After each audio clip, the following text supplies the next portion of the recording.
ఈ మధ్య కాలంలో జెనెటిక్ టెస్ట్ గురించి కూడా ఎక్కువగా వింటున్నాం. అసలు జెనెటిక్ టెస్ట్ అంటే ఏంటి? ఎలాంటి వాళ్ళు చేయించుకోవాలి?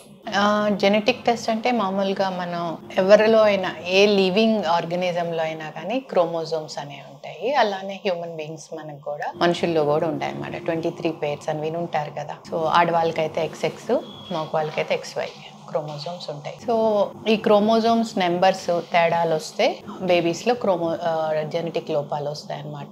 మెంటల్ రిటార్డేషన్, డౌన్ సిండ్రోమ్ అని వినుంటారు కదా మీరు అంతకుముందు. సో ఇలాంటి క్రోమోజోమ్ ప్రాబ్లమ్స్ వల్ల వస్తుంటాయి. దీన్ని డయాగ్నోస్ చేయడానికి జెనెటిక్ టెస్ట్ చేస్తామన్నమాట. కామన్గా క్యారియోటైపింగ్ అంటాం. జస్ట్గా బ్లడ్ తీసుకొని టెస్ట్ చేస్తే తెలుస్తుంది. అలా మనుషుల్లో చేయొచ్చు.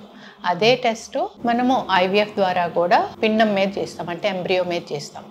దానివల్ల మనం బేబీని లోపల పెట్టే ముందే, పిండాన్ని గర్భసంచిలో ఇంట్రడ్యూస్ చేసే ముందే ప్రాబ్లం ఏమైనా ఉంటే ఐడెంటిఫై చేసి దాన్ని అవాయిడ్ చేసే అవకాశం ఉంది. అంటే ఎలా అవాయిడ్ చేయగలరు మ్యామ్? అందరికి ఇదో డౌట్ ఉంటుంది.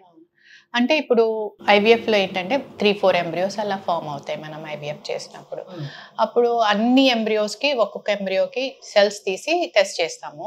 చేసినప్పుడు ఏ ఎంబ్రియోలో అయితే ఆ క్రోమోజోమ్ ప్రాబ్లం లేదో ఆ ఎంబ్రియోని ట్రాన్స్ఫర్ చేస్తాం. క్రోమోజోమ్ ప్రాబ్లం కానీ జీన్ ప్రాబ్లం కానీ ఉన్న ఎంబ్రియోని ట్రాన్స్ఫర్ చేయం. సో అలాంటప్పుడు హెల్దీ ఎంబ్రియోనే ట్రాన్స్ఫర్ చేస్తాం కాబట్టి ఈ లోపాలు ఆల్మోస్ట్ 95-99% వరకు అవాయిడ్ చేయొచ్చు.